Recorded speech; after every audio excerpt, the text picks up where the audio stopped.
Estimados participantes, tengan ustedes muy buenas noches. En esta oportunidad vamos a tener otra sesión más de nuestro diplomado especializado en Derecho Procesal Penal, denominado Nuevo Código Procesal Penal. En esta oportunidad tenemos la quinta sesión, la etapa del juicio oral, una de las la etapa más trascendental del proceso penal peruano. En esta oportunidad también contamos con la presencia de Óscar Ponce López. Él es especialista en Derecho Penal y Procesal Penal y además es miembro de el portal jurídico El Diario del Abogado. Recordar que esta sesión forma parte del diplomado gratuito Nuevo Código Procesal Penal. Si usted desea tener informes o desea inscribirse en el mismo, puede escribir a los números que usted puede ver en la pantalla: 90 78 45 864 y 95 59 72 39 5.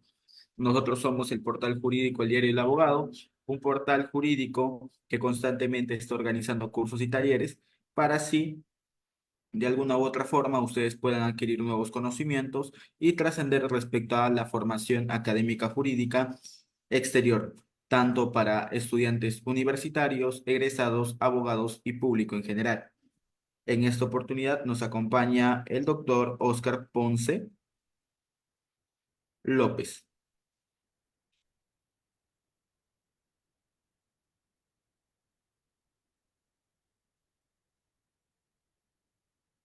Doctor, ¿cómo está? Buenas noches. ¿Puede ser una pequeña prueba de micrófono, doctor? ¿Cómo está? Buenas noches.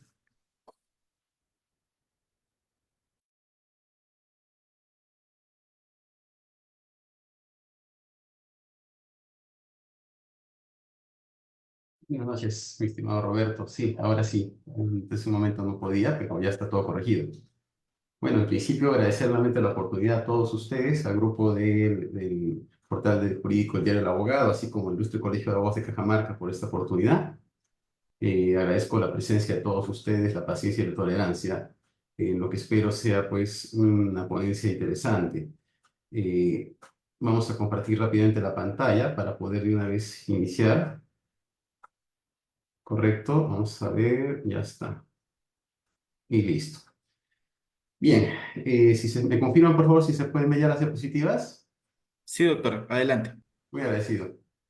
Bien, lo que vamos a tratar en esta ponencia, como bien dice Roberto, la etapa de juzgamiento es considerada por muchos autores como la etapa principal porque es en la cual se ve pues los logros o los éxitos de la litigación oral, es en la cual ya existe un discernimiento, un principio de contradicción propiamente dicho entre los sujetos procesales, es donde finalmente alboran las estrategias efectuadas durante la etapa preparatoria e etapa intermedia.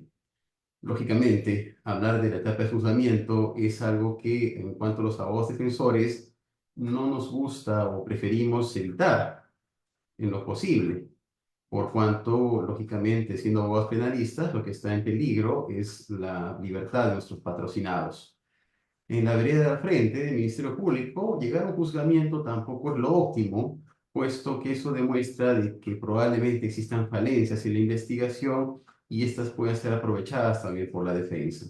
Entonces, si bien podríamos decir que es la etapa central de debut o de mayor difusión justamente en cuanto a estrategias, no necesariamente tiene que pensarse que es a la cual los sujetos procesales desean arribar. Entonces, bajo esa premisa y también teniendo como precedente a los demás expositores que me han antecedido, he podido escuchar y advertir justamente de las anteriores exposiciones que ya se ha hablado sobre los principios del proceso penal. También he podido advertir que cuando se ha tratado las etapas del proceso, etapa preparatoria y etapa intermedia, de alguna manera ya se ha infundido lo que es la etapa de juzgamiento. Entonces, no es mi pretensión repetir lo que han dicho otros, sino tal vez tratar de hacer algunos alcances, también bajo la premisa de que, como ustedes bien saben, este portal, el Diario del Abogado, está próximo a dar inicio a un diplomado sobre litigación oral. Entonces, no se trata de duplicar lo que se va a ver en un curso que está ya muy próximo a comenzar, sino desde el punto de vista procesal penal. Sin más de sí, Debemos indicar, pues, que el título preliminar del nuevo Código Procesal Penal, y lo digo así, nuevo Código Procesal Penal, no en el sentido de que es novísimo o que ha sido recientemente promulgado. Sabemos que este código tiene una data ya de aplicación en el Perú desde el año 2004, pero hablemos del nuevo Código Procesal Penal porque esa es la nomenclatura que se ha dado en el decreto precisamente que lo emite, que lo publica. Nuevo Código Procesal Penal. Entonces, no es incorrecto usar esta definición. En el título preliminar de esta norma procesal nos señala precisamente ya las garantías de lo que es la etapa de juzgamiento. Tenemos el artículo primero, en que señala que el juicio es previo, oral, público, contradictorio. Y recordemos que esas son algunas de las bondades que nos vendían de este código conforme ha ido paulatinamente siendo incorporado a los distintos distritos judiciales del Perú. Estamos ante un juicio contradictorio, lo cual antes no existía de esa forma. Público, con algunas excepciones que vamos a ver más adelante. Oral y previo, porque justamente nos encontramos dentro de la esfera del principio de protección que nos da el principio de inocencia.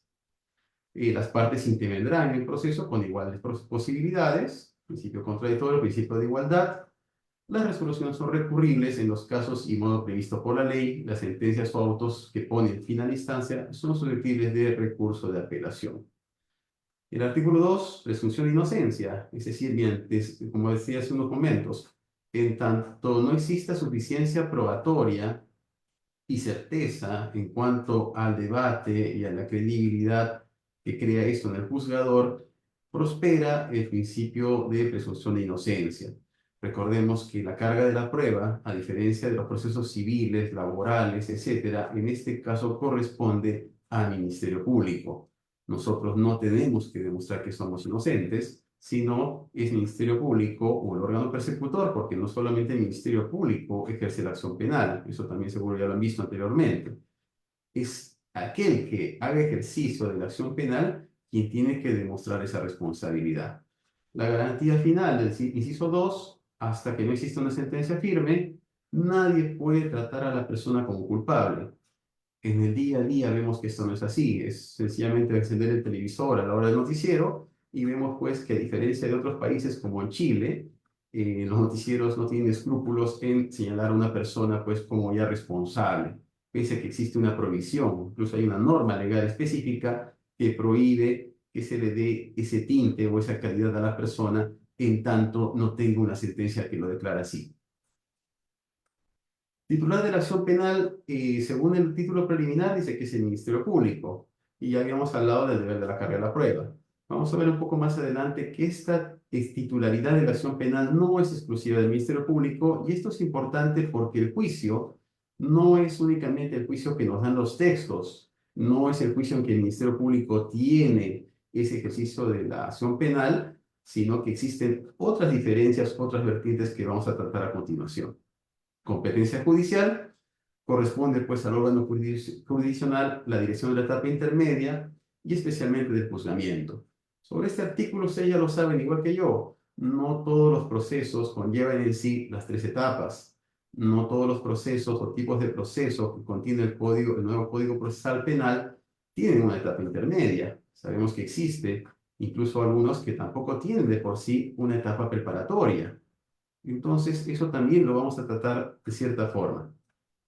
Legitimidad de la prueba es muy importante. Todo medio de prueba será valorado solo si ha sido obtenido o incorporado al proceso a través de un medio o un mecanismo constitucionalmente legítimo. Recordaron ustedes en la universidad la teoría del fruto del árbol prohibido.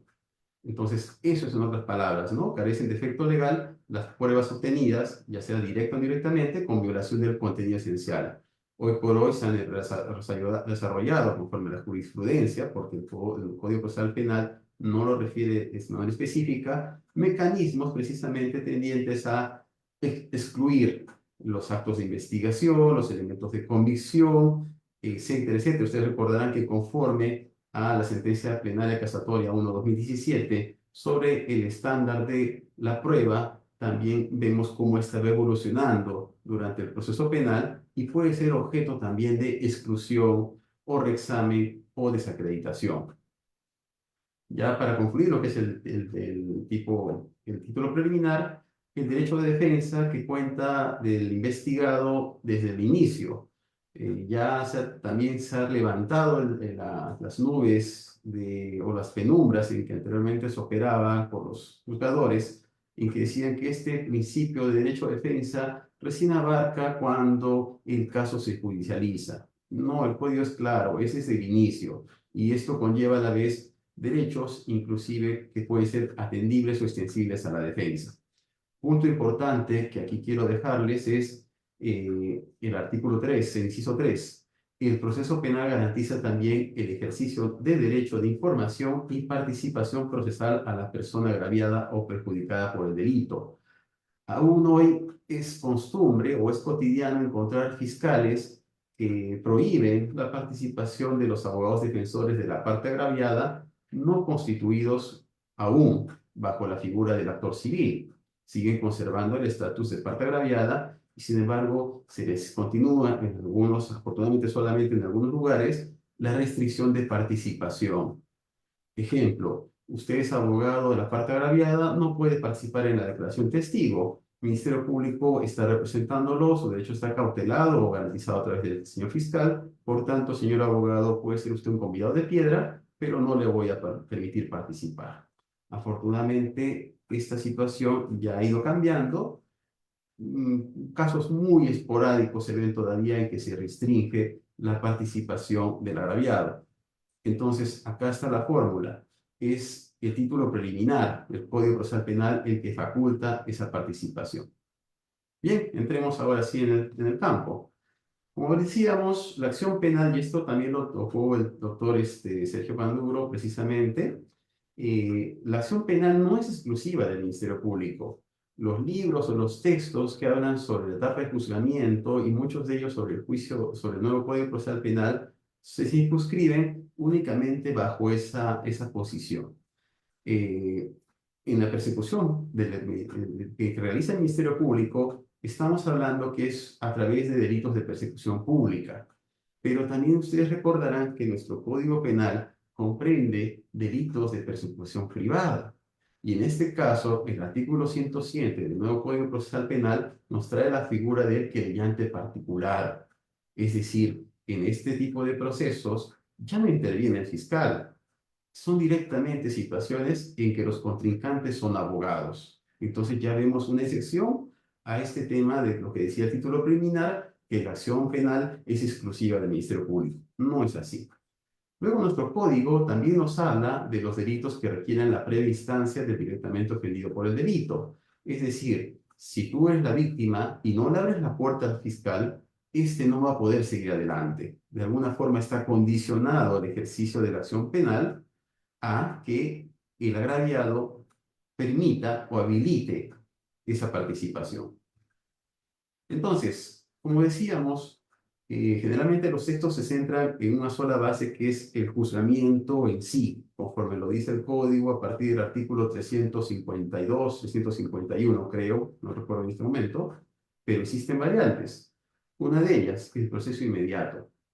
El proceso inmediato es un proceso fulminante en el cual precisamente, como ustedes lo pueden ver en pantalla, se está hablando de situaciones que ocurren o pueden ocurrir en 24 horas en un día, cuando estamos bajo un presupuesto del proceso inmediato, llámese flagrancia, llámese delitos de conducción a estado de ebriedad, etcétera.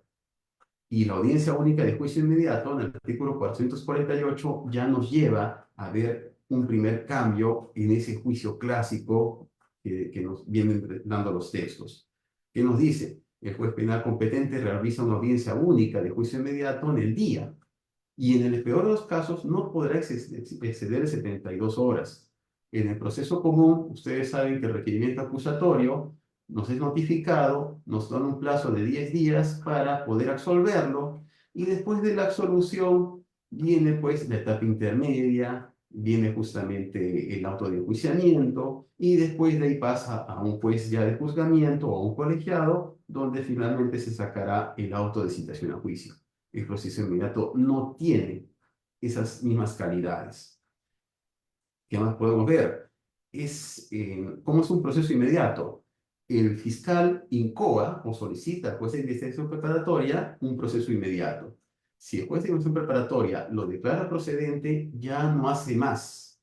No hay etapa intermedia, no hay control de acusación. Simplemente le da al fiscal la orden de que en un plazo mínimo presente el requerimiento acusatorio.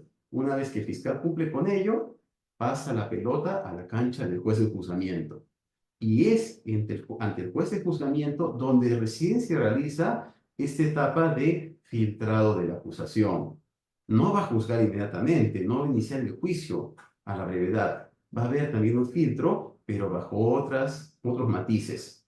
Ustedes dirán, pero si acá el juez de juzgamiento va a hacer el filtro de la acusación y luego, bajo su criterio de que está bien esa acusación, va a hacer el juicio, ¿no habría una suerte de contaminación? Probablemente.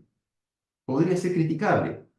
Nos vendieron la idea de que hablábamos de dos jueces. Un juez hace tanto y luego otro juez nos juzga. Es un juez que no se contamina, es un juez diferente, no viene con ya ideas preconcebidas. En el proceso inmediato vemos que esa situación o eso que nos vendieron ya no es tan real, no es tan cierto. Tanto así que si el juez penal determina que estos existen defectos, estos deben subsanarse en la misma audiencia. Y de ahí continúa el mismo juez con la etapa de juzgamiento. ¿De acuerdo? Entonces vemos ya diferentes matices en esta etapa de juzgamiento de acuerdo al proceso en el cual nos encontremos. Hablábamos de los procesos por ejercicio de la acción privada, competencia del mismo juez penal. ¿Qué más dice? El juez penal emite un auto emisorio y correrá traslado al querellado por 5 días. Este juez es el que dictará el auto de citación a juicio. Este juez va a posibilitar o facilitar una parte de conciliación. Eso no ocurre en el juicio oral común. El juez no te invita a conciliar o a hacer una terminación anticipada. Bueno, te dice, vamos a ver las bondades de una conclusión anticipada, pero no es propiamente una conciliación. Y como decíamos, aquí no existe fiscalía. Acá es un abogado el que tiene que tener el conocimiento y el dominio de las facultades del fiscal para realizar él mismo la querella, que a la vez es propiamente una acusación en sí. ¿Qué más dice? Finalmente nuestro código, el querellante, si el querellante no concurre, se sobreseerá la causa. Ustedes saben que en el proceso del juicio común, si el fiscal no va, lo que viene es un tema disciplinario, pero de ninguna manera el juez va a poder sobreseer o archivar la causa. No puede concluirlo así. En cambio, en el juicio por acción privada sí prospera en ese sentido. Lo mismo que ocurre en los procesos civiles. No va, perfecto, concluimos el caso. También hay otra variante que son las faltas, que están también en nuestro Código Penal, pero que generalmente pues pasan desapercibidas. No hay muchos abogados que atiendan el tema de faltas, pero también tiene disímiles con lo que es el juicio oral común. Primero vemos ahí que la competencia ya es del juez de paz letrado. No hablamos de un juez de investigación preparatoria, no hablamos de un juez penal. En otras palabras, no nos encontramos frente a un juez especializado, porque ustedes saben que el juez de paz letrado ve de todo lo que le llueva, y que esté dentro de su cuantía o dentro de su competencia, procesos civiles, etcétera, los ve el juez de paz letrado. ¿Cómo se ejercita aquí la acción penal? La persona ofendida dice denuncia a la policía o directamente al juez. Tampoco hay fiscalía, lógicamente. El juez también instará una conciliación. Si es que esta fracasa o con ella emite una sentencia. La audiencia será en una sola sesión que podrá suspenderse por no más de 3 días. Entonces, el tema del juzgamiento, las reglas son muy diferentes. Vamos ya a hablar de lo que son las incidencias del juicio oral. Y esta es una institución que es muy poco utilizada, en verdad, por los sujetos procesales en el proceso en sí. El artículo 124, que es lo que es el error material, la aclaración y adición. Este 124 del Código Procesal Penal o del nuevo Código Procesal Penal es utilizado usualmente por los juzgadores, por los jueces al momento de aclarar integrar o adicionar algunos defectos u omisiones que han ocurrido en sus resoluciones. Pero lo importante que les quiero dejar aquí es que este pedido de aclaración, corrección e integración también puede ser empleado por todos los sujetos procesales. Ojo, no es exclusividad de la defensa, ni del Ministerio Público, ni del actor civil, ni tampoco del tercero civil. El código dice las partes. ¿Y qué consiste este mecanismo? Que una vez que tú eres notificado con una resolución, tienes 3 días después de la notificación, hasta 3, máximo 3 días, para solicitar una aclaración, una adición, una corrección en esa resolución. ¿Y qué es lo bonito, lo interesante de este artículo? La parte final. La solicitud suspende el término para interponer recursos que procedan, llevándolo a nuestro caso de juzgamiento. El juicio culmina con una sentencia. Bien, ¿cuántos días tienes para apelar una sentencia? 5 días. Correcto. Y si tú empleas este pedido o este artículo 124, ¿qué pasa con ese plazo? Principio de literalidad. El plazo se va a suspender. Y esto procede contra cualquier resolución, porque ustedes ven, el 124 no hace un distingo. No dice, solamente contra autos, o solamente contra sentencias, o contra decretos. El código dice contra cualquier resolución. Entonces, no vamos a hablar de manera maliciosa, ni tampoco de forma temeraria, indicándoles a ustedes, pues, señores abogados, ojo, acá tienen un mecanismo para alargar sus plazos, para suspender sus plazos de impugnación. No se trata de eso. Se trata de que en vez de apelar, en vez de que tengas un proceso tortuoso ante la Sala Penal de Apelaciones o la segunda instancia, y que tú sabes que te va a demorar meses, cuando es un tema que es fácilmente corregible o que puede ser subsanable por el mismo juez, puedes recurrir a este mecanismo. Puedes utilizar el inciso 3 del 124 para precisamente solicitar una modificación que no altere la esencia de la misma de la resolución. Son 3 requisitos que vamos a verlos más adelante que debes utilizar o que debes tener en cuenta para emplear esto. Entonces, acá vemos un ejemplo. Se está pidiendo que ha habido un error en la parte decisiva o en la parte resolutiva, en la inhabilitación y también en la reparación civil, y se está solicitando una aclaración. Es factible porque tú no estás pidiendo acá que lo declaren inocente. Estás pidiendo que se conserve la esencia, pero que se esclarezca algunos derivados o efectos de la sentencia o del fallo. Acá hablábamos precisamente de estos conceptos. Recurso de queja 670-2009. Se puede aplicar esta figura utilizando supletoriamente el Código Procesal Civil sobre puntos controvertidos pero que no hayan sido resueltos por el juzgador. ¿Correcto? ¿Qué más dice? El Tribunal Constitucional también se ha pronunciado sobre esta figura. Es también factible en el proceso constitucional. No es una exclusividad del código del proceso civil ni tampoco del proceso penal. Entonces, es algo que va en otros ordenamientos procesales. ¿Cuál es el concepto o punto final? No puede alterarse el contenido sustancial de la decisión. Por eso es que no es una impugnación, no es un recurso impugnatorio porque no vas a buscar que la decisión cambie, solamente vas a buscar que esa decisión sea complementada o que sea corregida en un aspecto específico.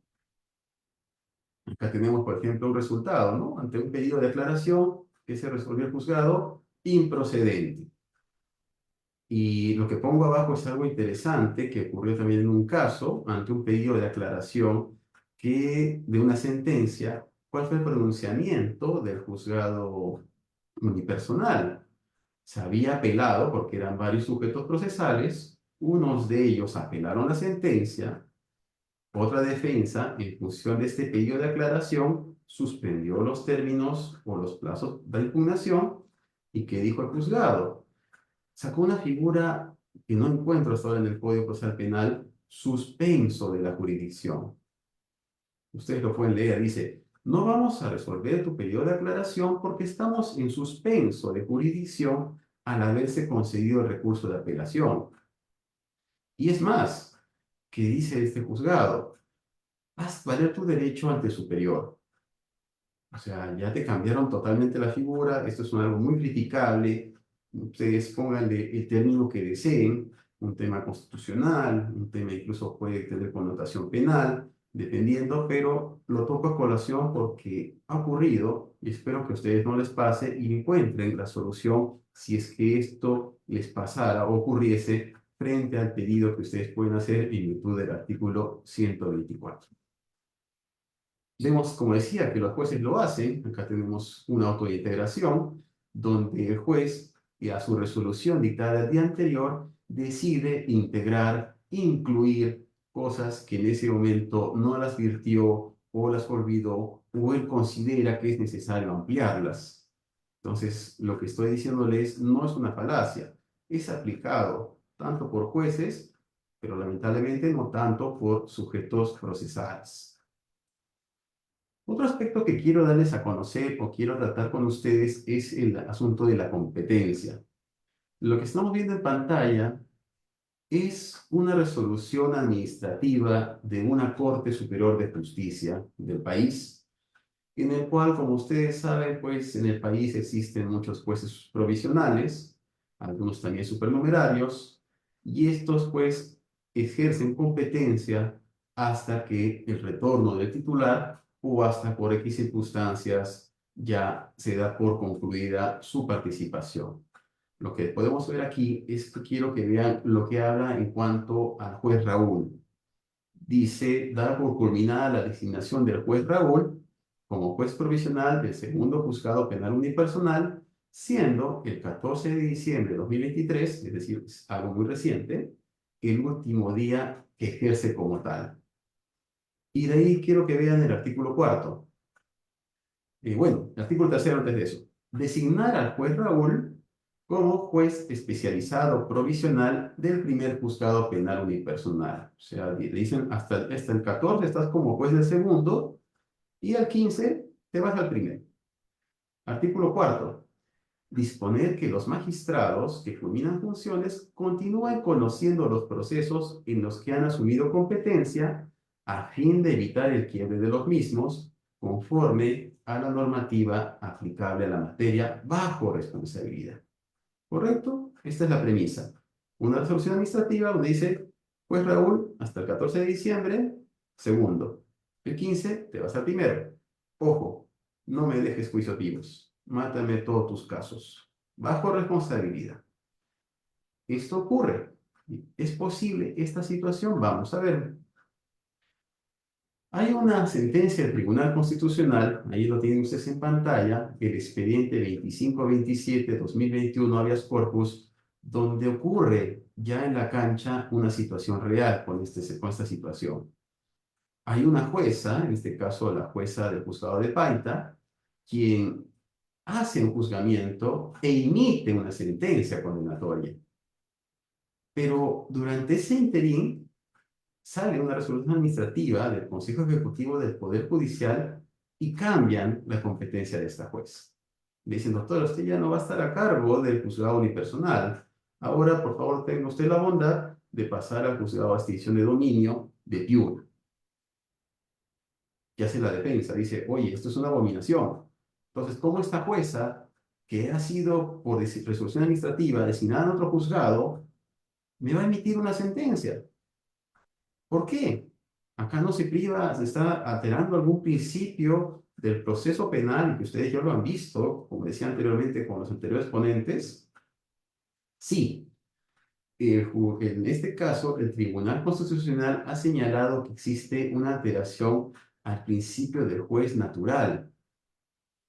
Y por esa alteración es que al final, a través de esta sentencia, el Tribunal Constitucional declara fundada la demanda y declara sin efecto o nula la sentencia emitida por esta jueza. Es clarísimo. Pero vemos que aquí en esta resolución de presidencia le dicen al juez, no, tú termina. no me importa, te cambio de juzgado, lo que quieras, pero sigue adelante. Y esta resolución del tribunal nos dice todo lo contrario. Analicemos un poco en materia de nuestro nuevo Código Procesal Penal.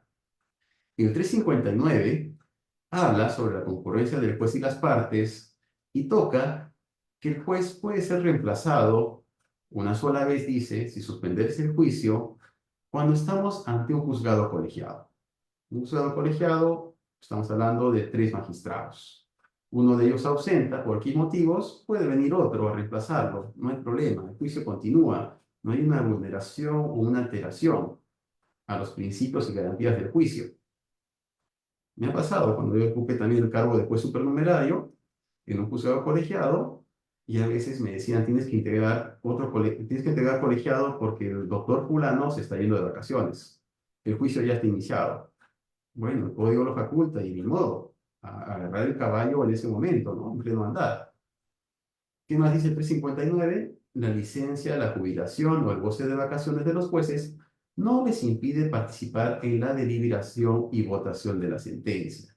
Entonces, según este 359, el juez debe seguir adelante.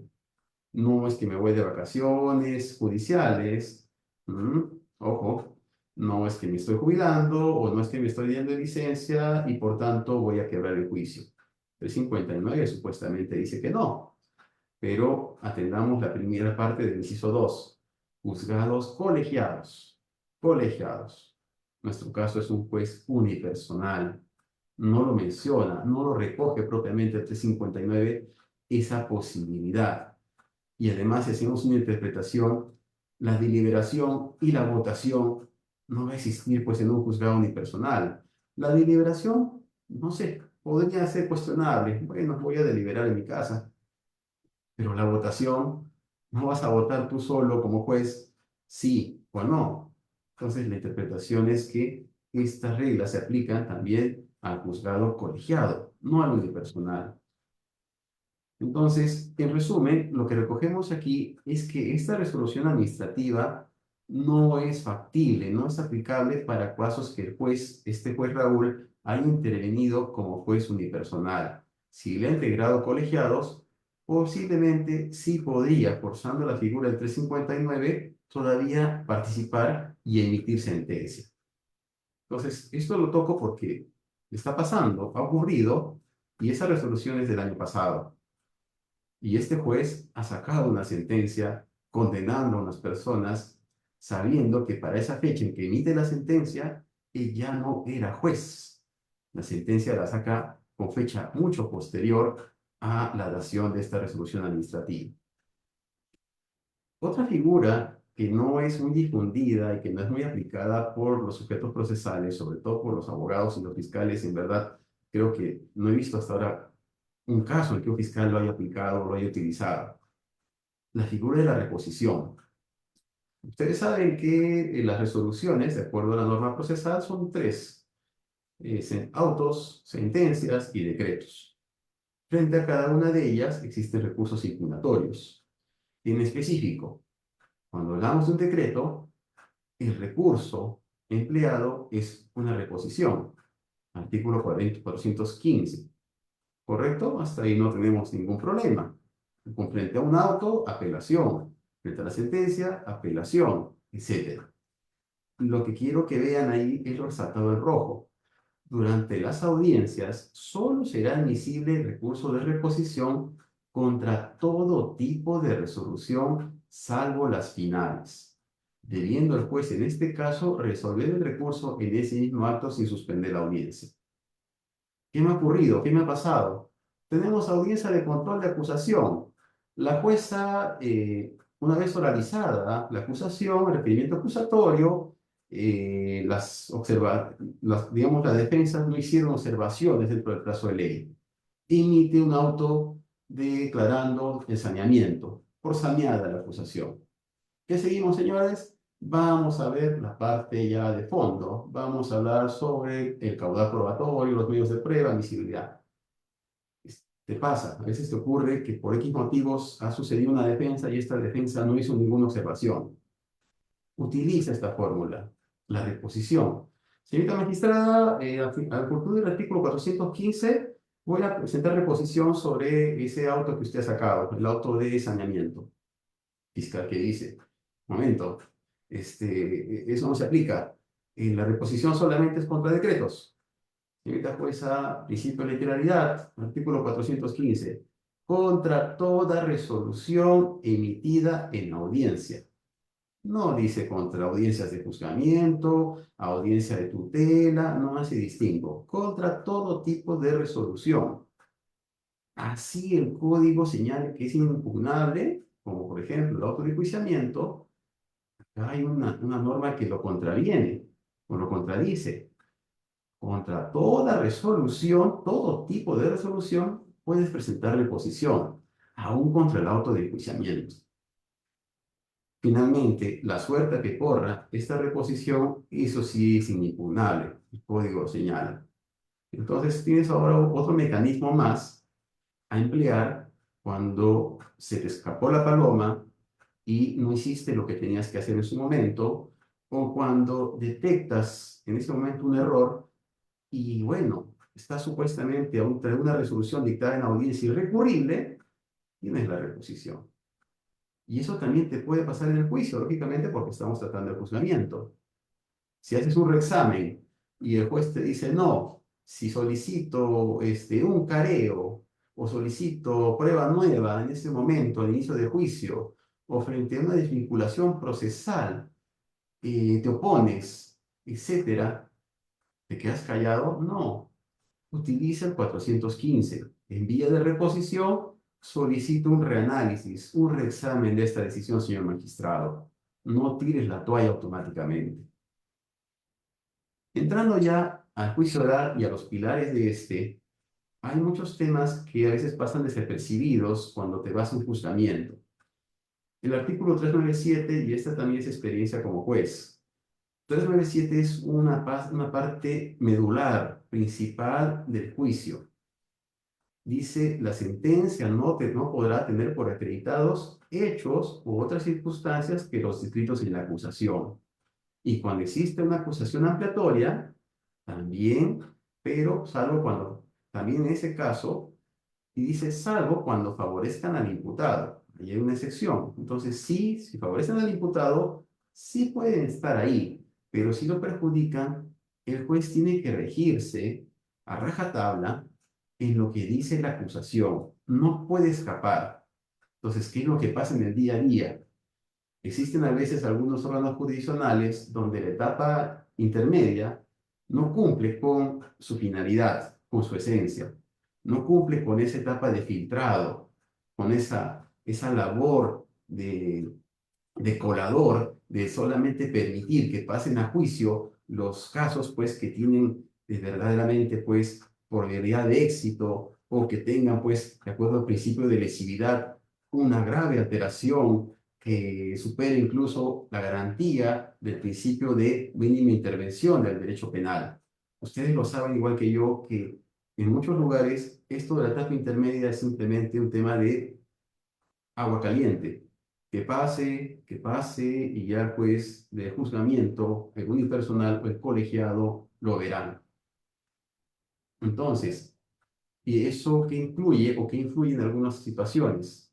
Que tengamos acusaciones terribles, defectuosas en etapa de juzgamiento, con vulneraciones de principio de imputación necesaria, con aspectos que no pueden ser plasmados en los concomitantes, en las posteriores, en los antecedentes, con barrabasadas en aspectos de determinación de pena, oyendo al actor civil, en quantum resarcitorios, pues, que simplemente son números, que el actor civil está solicitando un monto y no ha ofrecido ningún medio de prueba, o se le ha admitido prueba alguna para sustentarlo. Y viceversa, también con la otra vereda al frente, ¿no? Con los abogados defensores y con el tercero civil. Entonces, el 397 es crucial. Si tienes una acusación paupérrima, deficiente, amarraste con eso al juez de juzgamiento o al colegiado. No pueden escaparse de ello. No pueden, por más que que tengan la pasión dentro de ver un caso que esta persona es responsable y ante estos defectos del fiscal en la acusación, no puedes corregirlos, no puedes tirar un salvavidas. Así lo desees, en verdad. Y pasa, ocurre. Ver casos en que sabes que esta persona es responsable, pero la acusación está tan mal hecha que no vas a poder arribar a una sentencia condenatoria. Entonces, ojo, 397. La acusación tiene que ir de la mano con la sentencia y no puede ir más allá.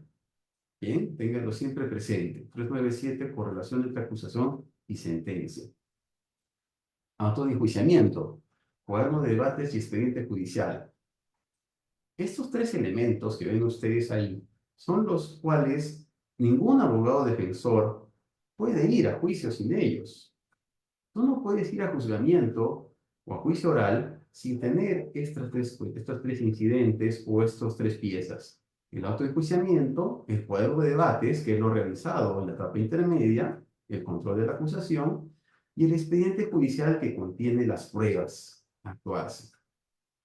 Vamos en ese orden. El autoenjuiciamiento. 353 nos habla de todo el contenido del autoenjuiciamiento. Esto es importante porque el autoenjuiciamiento va a ser la columna vertebral de cómo se va a desarrollar el juicio.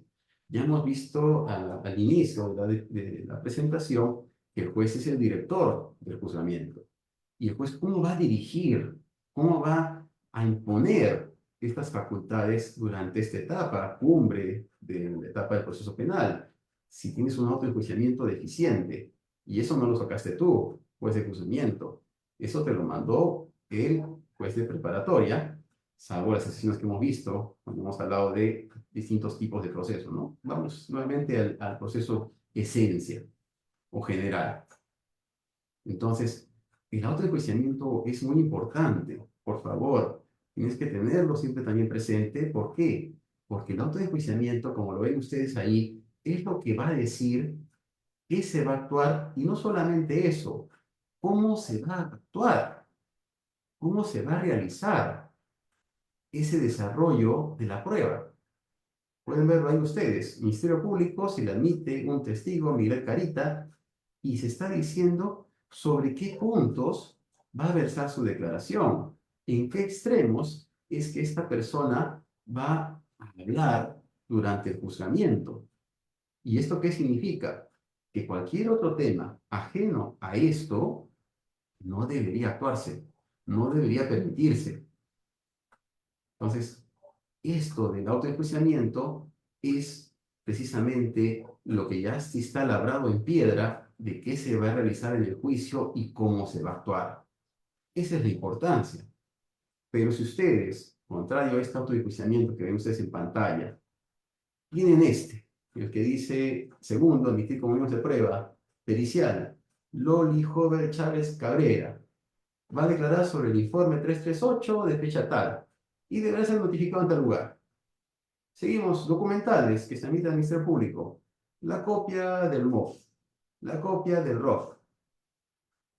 Comparemos al de al frente.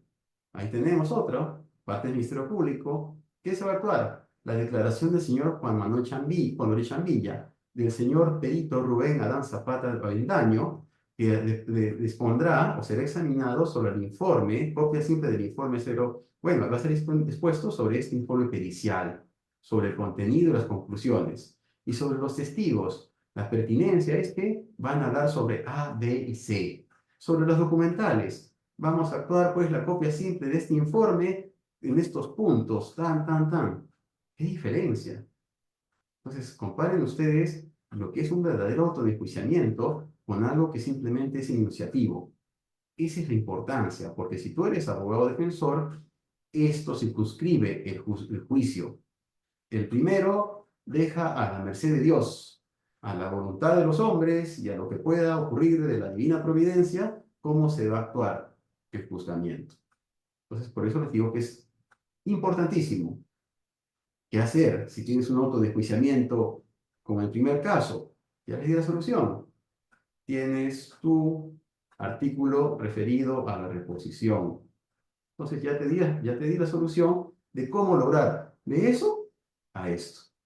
¿Correcto? Avancemos. El examen de la prueba y la valoración de la prueba. Además de la prueba nueva, que puedes postular al inicio del juzgamiento bajo dos motivos: que lo hayas obtenido, o hayas tenido conocimiento, perdón, después de la etapa de acusación, después de haber formulado la acusación. También tú puedes solicitar en juzgamiento el examen de la prueba admitida. Lo dice el artículo 155. No, no lo vas a encontrar propiamente o de manera muy exquisita en los artículos que hablan propiamente del juicio oral. Lo vas a encontrar aquí. 355, 359, 355, 359 es la utilización de la prueba y 358 la valoración. Entonces, si ya tuviste una prueba admitida, pero tú detectas o tal vez la trataste de bajar o de observar durante la etapa de intermedia, sea una prueba de la defensa, y sin embargo pasó el filtro, puedes pedir al juez de juzgamiento un reanálisis de esta prueba.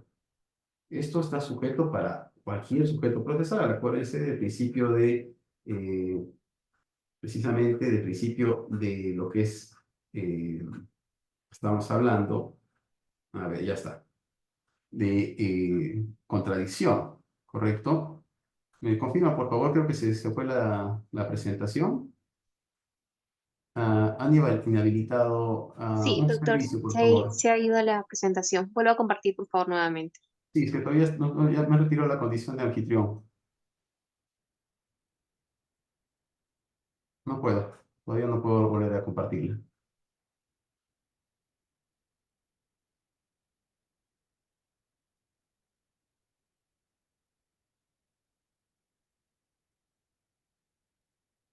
A ver, otro un segundo, por favor. Por favor, gracias.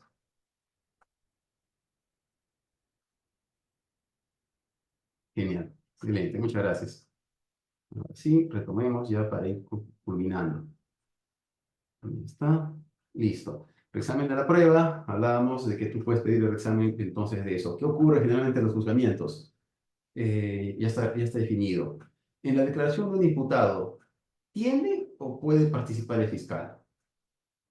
Tiene que participar el fiscal.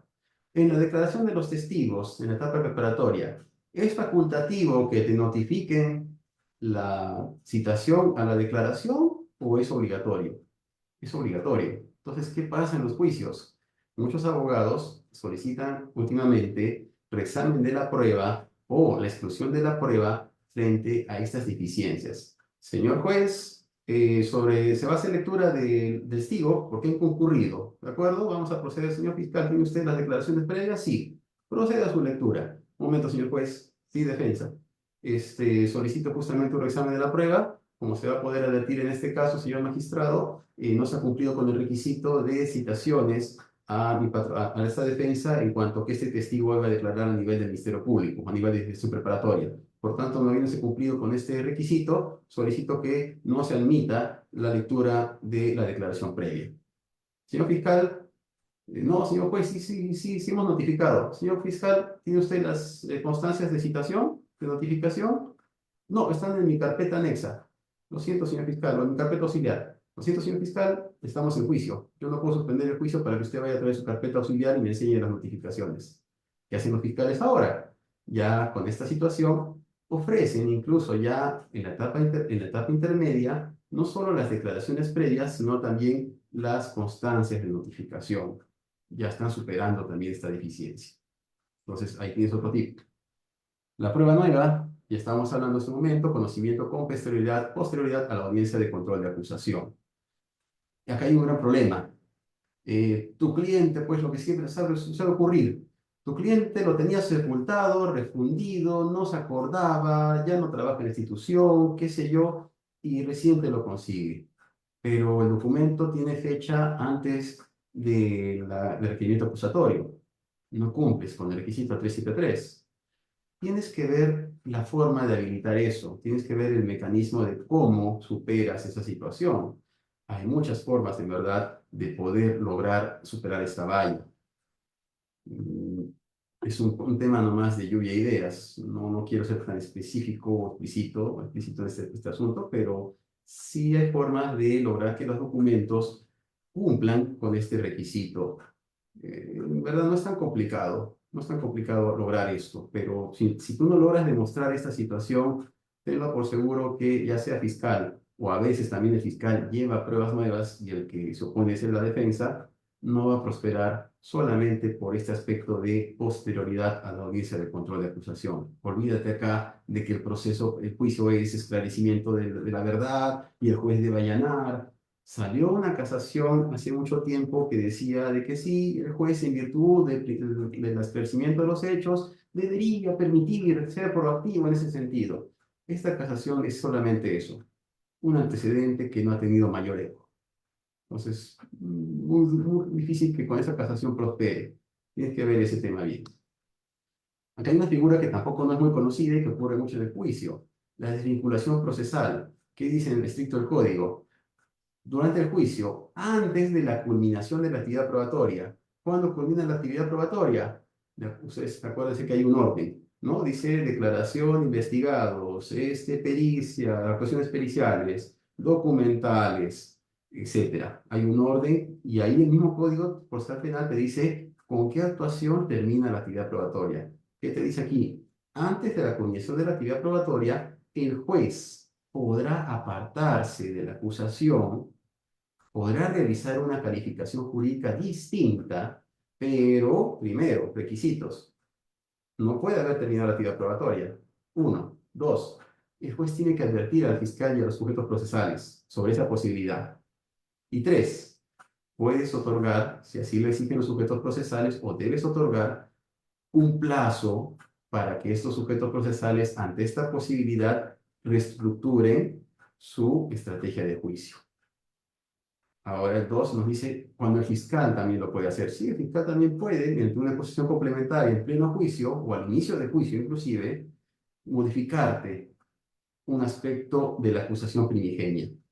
Pero ahí hay un límite. No es que te voy a cambiar de delito, no te voy a cambiar tampoco la estructura completa de los hechos. Tiene que haber ahí un parámetro de todas maneras, pero en el cual el fiscal sí se puede mover, sí puede ver todavía cómo modificar algunas cosas. Llega un fiscal nuevo y ese fiscal dice, ¿sabes qué? Este caso está para perder. No, yo de ninguna manera voy por intento de homicidio, vamos por lesiones. ¿Sabes qué? Pues sí, o sabes que esto no es violencia familiar. Acá no estamos hablando de un tema de dependencia, de relación. Esta persona no tiene, no cumple con eso. Vamos por lesiones, vamos por lesiones leves, lesiones lo que quieras. ¿Se puede hacer? Sí, sí se puede hacer. No está prohibido. Entonces ten cuidado también que durante el juzgamiento te aparezca esta situación. Te puedes tomar de sorpresa, pero tienes el derecho de pedir la suspensión del juicio, ¿correcto? Por ejemplo, acá vemos pues un caso de desvinculación procesal. Se absolvió al acusado de la violación sexual, que era el hecho imputado por la fiscalía, así como secuestro, pero el juzgado, el colegiado, en la figura de desvinculación procesal dijo, no hay esto, pero sí hay lesiones graves. Y por ese lado te condeno. Entonces, tenlo presente. Tú puedes estar haciendo como defensa el trabajo más espléndido para demostrar, por ejemplo, de que no hay un delito de corrupción, si te gusta lo que es delitos de corrupción, pero el colegiado o el juez te puede decir, ¿sabes qué? El unipersonal te puede decir, pero para mí hay negociación incompatible. ¿Lo puedo modificar? Sí, lo puedo hacer. Señor juez, usted lo que está haciendo es un atropello, un abuso de autoridad. Señor, lea usted por favor su código. Sí lo puedo hacer, siempre y cuando yo cumpla con esos presupuestos. ¿Correcto? Vamos concluyendo por ahora el retiro de la acusación. Artículo 287 dice que durante el juicio el fiscal puede retirar la acusación. ¿Correcto? Esto es algo que muy rara vez se ve, muy esporádicamente. En mi vida lo he visto una sola vez, en un caso de tráfico ilícito de drogas, que el fiscal retiró la acusación antes de la sentencia. Y acá hay un procedimiento, ¿no? Una vez que el fiscal hace eso, y el juzgado de todas maneras tiene que emitir una sentencia. El proceso, cuando está en juicio, tiene que culminar con una sentencia. No es como la etapa intermedia, otras etapas, o como digamos en la querella. Acá termina con una sentencia, y en este caso, pues, es el sobrecimiento definitivo de la causa. ¿Correcto? Si tú, juez, no estás de acuerdo con el pedido del fiscal, puedes solicitar que esto se eleve al fiscal superior. Pero no puedes, como juez, de ninguna manera obligar al fiscal a seguir adelante. Así tú veas que el fiscal está haciendo algo incluso desafiante. No lo puedes hacer. Y esto es a razón de este aforismo que ven ustedes, nemo judic sine accusatore. Si el fiscal no formula acusación o los hechos no están comprendidos en la acusación, el juez no puede ordenar al fiscal que acuse. Eso sí les digo, hay jueces que pese a que el fiscal, no necesariamente hablemos de la etapa de juicio, se desiste, pero en la etapa intermedia solicita la devolución de la acusación fiscal, del requerimiento de acusación, y presenta luego un requerimiento sobre sobreseimiento o solicita la devolución de la acusación y señala que se va a desistir. El juez, hay jueces que dicen, no, no puedes hacerlo, tienes que seguir. Este proceso no puede morir así. Sigue adelante, fiscal. Te habrás desistido de tu acusación, pero no puedes desistirte de la acción penal. Continúa. Hay un principio, un aforismo que dice que no se puede hacer eso, pero existen algunos juzgadores que insisten en esa figura. Acá hay un tema, ya para ir concluyendo finales, la condena, ¿no? O sea, ustedes ven que el código dice que las sentencias se cumplen provisionalmente, aunque se interponga un recurso contra ella. Pero ustedes saben que cuando un juez de primera instancia saca una resolución, a veces es usual de que suspenda los efectos hasta que sea confirmada en segunda instancia. Podríamos decir que hay una contravención directa contra 402 porque este dice que se cumplirá aún se presente un recurso impugnativo, o impugnatorio, perdón. El tema es que ya existen acuerdos plenarios, interpretaciones que señalan que este cumplimiento provisional depende cuando el juez haga un raciocinio o un análisis de encontrarse ante una persona que no va a cumplir, no va a dar las seguridades o las garantías del cumplimiento de la sentencia y se va a dar a la fuga, como ustedes lo ven ahí, el inciso 2. Entonces, ahí está. No es obligatorio que el juez siga se cumple inmediatamente y en este momento se disponen órdenes de oficios de captura. No, el juez sí puede disponer que la ejecución se suspenda, ¿correcto? Incluso hubo un acuerdo plenario en la Corte de, no recuerdo si de la Libertad, en este momento, donde un punto fue ese. ¿Qué hacemos? ¿Hacemos caso al 402 primero y todas las sentencias son adentro o suspendemos? Al final se tomó una decisión un poco más salomónica diciendo de que sigue siendo una facultad del juez, no es algo que esté escrito en piedra. Y acá ya vemos pues algunos temas propios del juicio oral, lo que es el juramento, que también están referidos en las otras etapas del proceso en sí, no es exclusividad del juicio oral o del juzgamiento. En el juzgamiento, que se toma un testigo, la promesa de decir la verdad al testigo antes de ser examinado. En el interrogatorio, ahí también lo ven ustedes, no se pueden hacer preguntas impertinentes, capciosas ni sugestivas. No solamente está recogido entonces en la normativa propia del juzgamiento, sino también estas reglas, por si acaso, estas pautas están aplicadas a todo el proceso. Seguimos encontrando algunos operadores del Ministerio Público que dicen, lo siento, señor abogado, pero esas objeciones, para mi criterio, solamente son del juicio. Yo pregunto así, es mi modo de preguntar. Si quiere usted deje su observación, su constancia, pero lo que usted me dice de objeciones, por favor, para el juicio. Sigamos avanzando con la declaración. No entorpezca, señor abogado. El 119 lo vuelve a repetir. No es exclusividad del juzgamiento. Ojalá que esta situación, conforme el avance también de la litigación oral penal, sea también pues aceptada debidamente. La audiencia es necesario que esté la persona en la primera audiencia. Luego de ello, por la usanza o lo general, es que ya el derecho de defensa del imputado esté garantizado por su abogado defensor. Entonces también eso sigue superado, más ahora que las audiencias son virtuales, en verdad tampoco cuesta mucho a una persona conectarse por el Google Meet y estar escuchando con la cámara apagada la audiencia.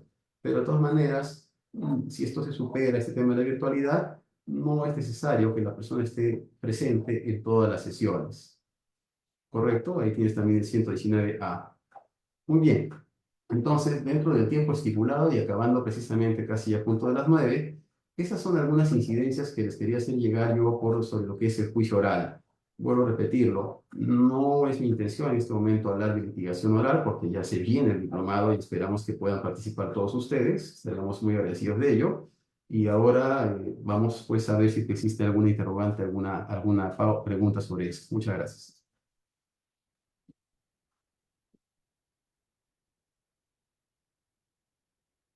Las personas que deseen consultar pueden encender el micrófono, no hay ningún problema.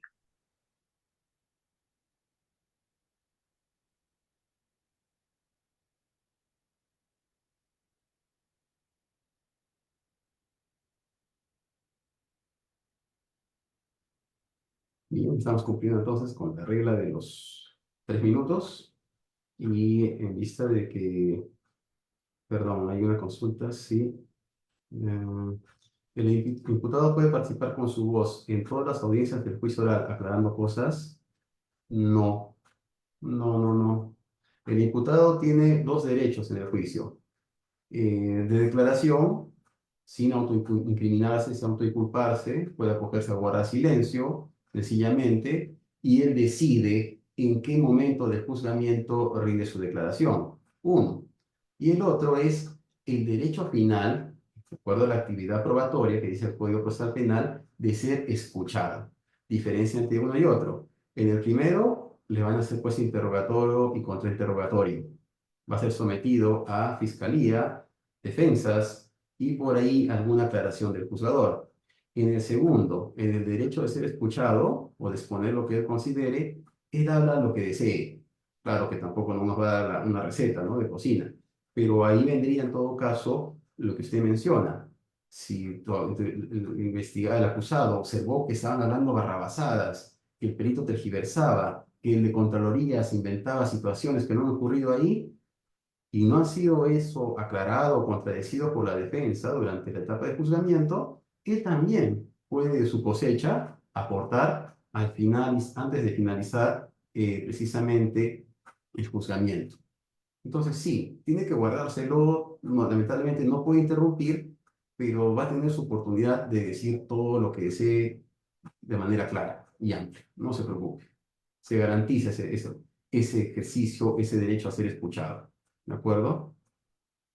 Bien, entonces, si es que no hay nada más, les agradezco nuevamente la participación a todos ustedes por la oportunidad. Nuevamente aportar el dinero del abogado, al Colegio de Abogados de Cajamarca, y por favor, nuevamente les extendemos la invitación para que nos acompañen en el diplomado de litigación oral próximamente. Sin más, entonces, muy agradecido nuevamente. Tengan ustedes una muy buena noche. Muchísimas gracias, doctor. Muchísimas gracias, participantes. Los esperamos en la próxima sesión, que será el día jueves a las 7 de la noche. Muchísimas gracias.